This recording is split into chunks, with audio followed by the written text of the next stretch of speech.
What's up guys, it's Tommy here and I want to talk to you guys about some very interesting topics regarding Liverpool FC. The main topic of this video will be the Suarez Evra incident that was talked about on Monday Night Football by none other than Patrice Evra and Jamie Carragher, who was at Liverpool at the time. So what do you think about what they said about the incident? How do you think Liverpool handled it at the time? Because I think Liverpool could have handled it much better. And it was a very interesting incident, so I think we should talk about it and let me know your thoughts in the comments down below. So just to put it into context, so basically what happened is that Suarez called Patrice Evra some derogatory terms which is frequently used in South America, and I'm not sure that Luis Suarez is a racist himself. Patrice Evra thinks that Suarez is not a racist, but he used racist language towards Patrice Evra, and that was proven by the video footage that was recorded during the Premier League game between Liverpool and Manchester United. And basically there was an investigation and Luis Suarez was found guilty and he was suspended for 2 months. And Patrice Evra actually forgave Luis Suarez, which was a pretty class thing to do, and he actually gave a very good interview about the incident on Monday Night Football, which I really enjoyed listening to it because it gave a unique insight into the other side of the situation, and I think Liverpool didn't handle it particularly well. And Patrice Evra himself said that he would have been fine if Liverpool showed their support during the investigation, but after the investigation was finished and Luis Suarez was found guilty of using racist words towards Patrice Evra, that's when Liverpool made, in my opinion, a bad decision. Because what happened is that Liverpool had a night game against Wigan, and in the warm-ups all the Liverpool players wore white t-shirts with Luis Suarez on the front, and basically they were supporting Luis Suarez after he was got banned for 2 months from playing football. I think he got suspended for like 8 or 10 games, and you could argue whether that suspension was too harsh or too lenient. I don't really know what to compare it to, because there hasn't been too many cases like this before in English football. But basically it was an ill-advised decision, and even Jamie Carragher didn't know what where the decision came from. He didn't really know whether it was a Liverpool FC as a club or Kenny Dalglish as a manager who made that decision for Liverpool players to wear those t-shirts before the Wigan game after Luis Suarez got suspended. Jamie Carragher said that he thinks that it was Luis Suarez's inner circle, his friends at the club, his South American compatriots at Liverpool, who basically came up with the idea to support Luis Suarez, their friend. But I think how all the Liverpool players were made to wear that t-shirt, it was wrong in my opinion. This is what Jamie Carragher said about the situation, and I quote, "There is no doubt we made a massive mistake as a football club. That was obvious. We got to the ground, we had our lunch, and then we had a team meeting. And I don't know if it was the manager Kenny Dalglish or Steve Clark, the assistant manager, asking one of the players if he was still wearing the t-shirt, and that is the first instance when I had heard of it. And I'm not lying and saying I wasn't part of it, because as the club we got it wrong and I was vice captain. I'm not sure who was actually behind it. I don't think it had anything to do with the manager, Kenny Dalglish. I think it was the players who were close to Luis in the dressing room who really wanted to support their mate. Maybe I have to look at myself now and say I did not have the courage as an individual to say I am not wearing it. I don't think everyone within Liverpool FC thought what we were doing was right, but I do think as a football club or you as a family, your first reaction is to support one of your own, even if you know that they are wrong, and that is wrong. And that happened at Manchester City this season as well, with Bernardo Silva tweeted out a picture comparing putting Mendy's picture side by side with an image of I think it was a Spanish commercial of some kind of sweet I'm not too familiar with the brand, but it was basically a black picture of with exaggerated different features, and that was also a racist picture. Even if the intention wasn't racist, the picture itself is racist, and that's why actually that brand and that commercial is banned in the UK. And Manchester City's first reaction and Guardiola's first reaction was to defend Bernardo Silva and to deny that he's a racist. And I don't think he is a racist, Bernardo Silva, but that picture is racist. And that the fact that he shared that publicly and tweeted it out into the public domain on his Twitter, that was a mistake, and he should have just apologized. I think he did apologize. But what Manchester City should have done is that they should have also apologized on behalf of Bernardo Silva and say that this should have been stayed in private and never shared in the public domain. And this is what Liverpool FC at the time should have done as well. We should have publicly apologized to Patrice Evra for what Luis Suarez has done, because even if Luis Suarez's intentions weren't racist, the terms that he used they were racist terms, the racist words, and we should have just apologized for it, owned up to it. And Luis Suarez, I think, got away with a lot of things because he was a Liverpool player, and because Liverpool, of course, Liverpool FC and the whole city is a very united city, and they protect their own. And I think sometimes wrongly Luis Suarez got away with too many things, and Liverpool fans probably protected Luis Suarez because he was their superstar and he was one of their best players. And if it wasn't if Luis Suarez was just a squad player, I think it would have been totally different. And this is my main argument here, that because Luis Suarez was actually Liverpool FC's best player, and because he was world class and he was scoring so many goals, and he was actually probably the player who was most important to Liverpool FC at the time, he could get away with things that other players maybe couldn't. If it was just a squad player doing the same things, he would have been sacked from Liverpool FC much earlier. But Luis Suarez, remember that he beat Ivanovic in the Liverpool-Chelsea game, and he got suspended for that. And then it was the racist incident with Patrice Evra. And then, of course, the final nail in the coffin was that he beat Chiellini during, I think it was the World Cup in 2014. And that's when basically we knew that Luis Suarez's time is up at Liverpool. And he wanted to leave to Barcelona. Anyway, that was his dream move. Luis Suarez's wife and his family, some of his family already lived in Barcelona or near Barcelona, so it was his lifelong dream to sign for Barcelona.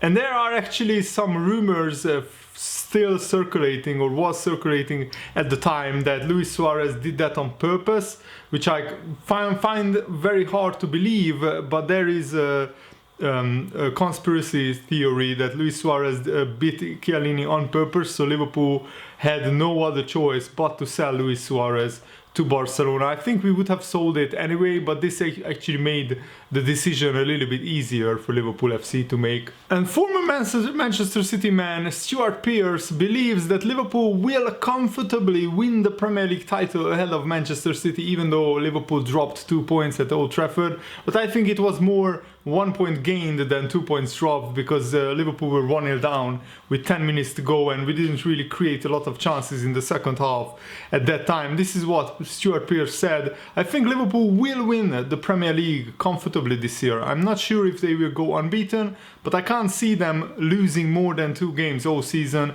in the Premier League. They are still clear favourites. Those could be against Manchester City potentially, but if you go into the game against your nearest rivals with a 6-point buffer, it will put real pressure on Manchester City to come out and play, and that might just suit Liverpool. And I agree. I think that the Manchester City-Liverpool and the Liverpool-Manchester City games will be absolutely key to who wins the title, because if Man City win those 2 games, they will have a very good chance of winning the title. But equally, if Liverpool win those 2 games, or even if just Liverpool beat Man City at home and draw the away game, that's a 6-point advantage for Liverpool, added on top of the advantage that we have right now. So I think that the game that is coming up very soon, we have 2 Premier League games before Manchester City travel to Anfield. That is absolutely massive, that game. And I mean, if we go into that game with still a 6-point lead intact and we beat Manchester City, then that lead will be a lot more, and I'm just really looking forward to it. And Liverpool have 7 players nominated for the Ballon d'Or, the most prestigious individual award in world football. Those 7 players, of course, are Virgil van Dijk, Sadio Mane, Mo Salah, Bobby Firmino, Wijnaldum, Trent Alexander-Arnold, and even Alisson, our goalkeeper, who had a fabulous season, is nominated. I think the only surprise there is maybe Gini Wijnaldum. Even though he had a great season, he scored 2 goals against Barcelona, but I didn't think that he would be nominated in the shortlist. And there were a further 8 players from the Premier League nominated for that award. Aguero, Bernardo Silva, De Bruyne, Raheem Sterling and Mahrez from Man City, and Hugo Lloris and Heung-min Son from Tottenham, and also Arsenal striker Pierre-Emerick Aubameyang. So that is a very good list of Premier League players nominated for the Ballon d'Or, in my opinion. And there is another sad incident of racist behavior that I have to report on. There was a Manchester United supporter who racially abused Trent Alexander-Arnold after the Man United-Liverpool game, and that person was ejected. He was kicked out by the stewards, and he is facing a possibility of a lifetime ban from Old Trafford, and possibly even jail time, or at least some serious like community work and something else as well. And the club have also contacted the Greater Manchester Police to investigate the incident. And it's a very good to see Manchester United taking such a strong stance against this kind of behavior, because it's unacceptable in football and in society as well. And sadly, there has been quite a lot of incidents of racism popping up in world football, not just in the UK but also in Italy. Romelu Lukaku was racially abused while taking a penalty against Cagliari for Inter away at Cagliari, and the authorities don't seem to get a serious enough punishment for these clubs. Also, there has been an incident in non-league football, I think, or was it an FA Cup game, where Yeovil Town supporters were racially abusing the goalkeeper of another club. I forgot exactly the name of that club. That is a non-league club who are not a professional football club, but they still love the game of football, and they actually walked off the pitch,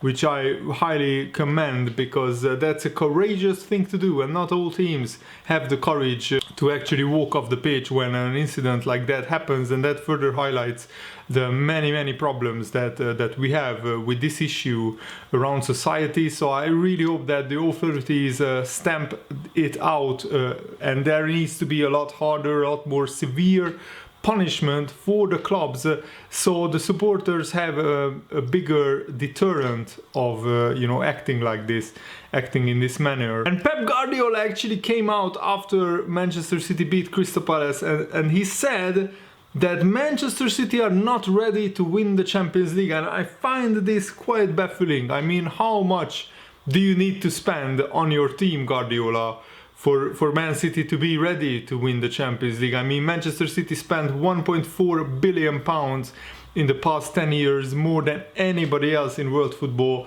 And apparently they are still not ready to win the Champions League, even though they haven't even been into the Champions League final yet. And in that time, in those last 10 years, many different clubs won the Champions League on some of them on a fraction of a budget of the Manchester City team, and they were ready to win the Champions League. So why aren't Manchester City ready?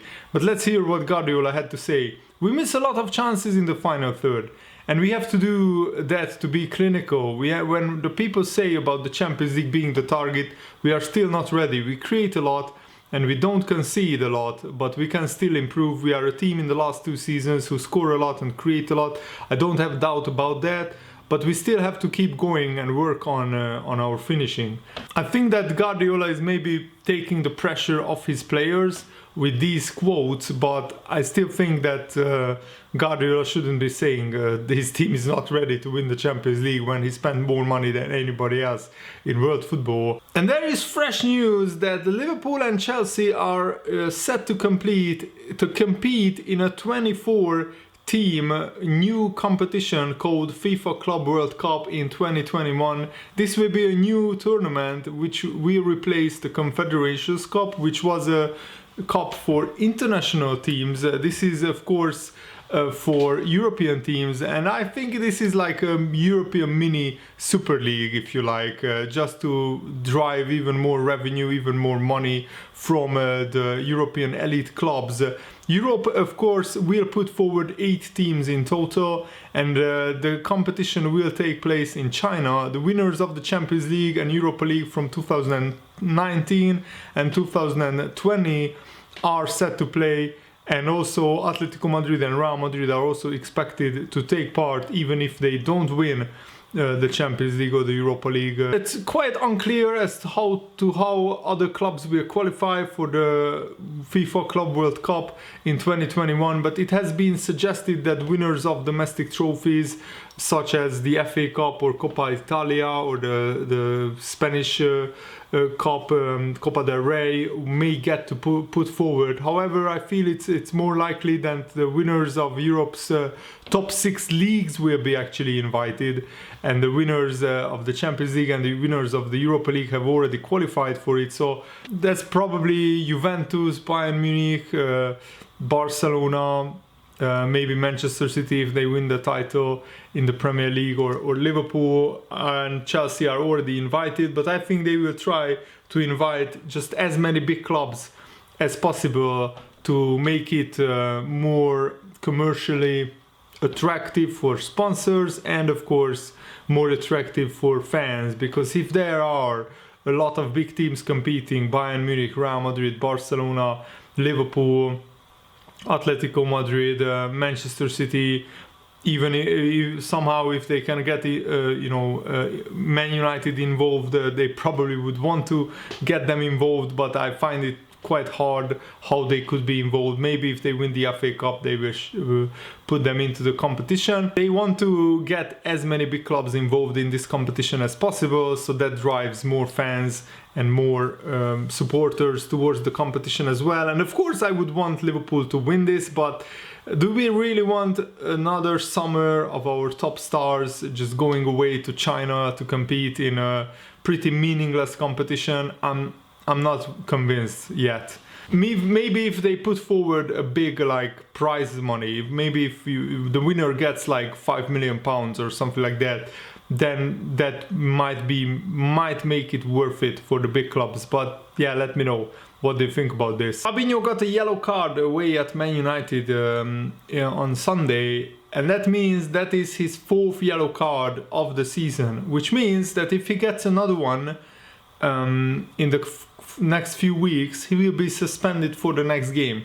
So what we want to avoid is for Fabinho to get a yellow card against Aston Villa. So he can get a yellow card for Tottenham, because then he will be suspended for the Aston Villa match, which would be fine. But if he gets a yellow card against Aston Villa and not against Tottenham, then he will be suspended for the Manchester City game, and we absolutely have to avoid that, because Fabinho, in my opinion, is our best tool in stopping Manchester City. He's probably the best defensive midfielder in the Premier League and one of the best in world football, and we really want him to play against Manchester City. So there are Liverpool fans who are suggesting that Fabinho should be rested against Aston Villa, so he will be ready and fit and available for the Manchester City game at Anfield. But I think that we can get away with resting Fabinho in a game against Aston Villa, even though it's away from home at Villa Park. It's going to be a very tough game, but honestly, if we can't win against Aston Villa without without Fabinho, then I'm not sure what we are doing as a football club, because we must win against the newly promoted side away from home if we want to win the title this season. And Andy Robertson, our left back, has spoken out about Adam Lallana's impact on the Liverpool squad. This is what he said: amazing, because he struggled with injuries, Lallana. He has come back, he got injured again and stuff like that. So he has struggled to feature many times, but Adam Lallana feels it as well, because you can see when he's injured, nobody likes it when you are injured, but he managed to pick himself up. He's now fit, and he has been unbelievable this season in training. He has been given 100% in the changing rooms before games. He's one of the loudest. He could easily be quiet as he's on the bench and not playing, but the way that he conducted himself, and to be fair, along with all the other lads who haven't played as much as they would have wanted, Adam is a top professional and a top guy. I'm absolutely delighted for him that he could get on the end of it, my cross. When he came on, I thought he was brilliant. I thought he changed the game. To get that goal, it will do a world of good for him and his confidence, and I think we will see a lot more from him. There is a long way to go in the title race, Robertson continued. There's going to be twists and turns. We are going to, and I'm sure everyone will drop points up until the end of the season. It's such a competitive league that it's going to be so hard not to drop points. But we are in the middle of October, quarter of a way through the season. Would we have taken a 6-point lead? Of course we would have. That's not even a debate. We have had tough games. We have got more coming up. So we need to focus on what's in front of us, because we didn't play at our best today. But we need to try to get back to our best and put in good performances that will win us games. The season isn't won in October, so let's see where we are in May. That's a very good interview by Adam Lallana, and I'm really happy that he scored against Manchester United his first goal for 2 years, which really gives Liverpool another boost. We need midfielders to score more goals. I have been banging this drum for many months now, and I'm just always happy when somebody other than the front three score at Liverpool, because that actually eases the pressure a little bit on Salah, Mane and Firmino. They will feel that they don't have to score all the time for Liverpool to win games or to get results, and that's important. Alisson gave an interview to FIFA after getting nominated for the Ballon d'Or. This is what he said: over and above the technical and physical requirements, I think to have a higher level, for me the most important thing is the mental side. It's essential for a goalkeeper to be focused throughout the whole game. You can't relax for a minute or it can be fatal. Therefore, what I work on most is my concentration. I really like to watch goals from all the leagues so I can analyze what I would do differently in the same situation. I like to see saves too. I've always been very observant. I try to learn from what other players do right and wrong, and I'm excited about the Club World Cup. The club where I came through as a young player, Internacional de Porto Alegre, won it in incredible circumstances back in 2006, along with the Libertadores. It's the biggest title the club has won it in its history. Since then, the tournament has been a goal of mine, and now, luckily, I'm going to have the chance to enjoy it. And that's actually what we want to hear from Alisson. He's very motivated, and I'm so happy that he's back. Mohamed Salah is back in training before the Champions League game on Wednesday against Genk, and I'm just so happy that he is now fit and training again. He could feature against Genk, but the big one is that he will probably start against Tottenham on the weekend, and that's very important. We need to beat Tottenham to keep the momentum going. Thanks for watching, guys. I really hope you enjoyed it. Have a nice day. See you later. Goodbye.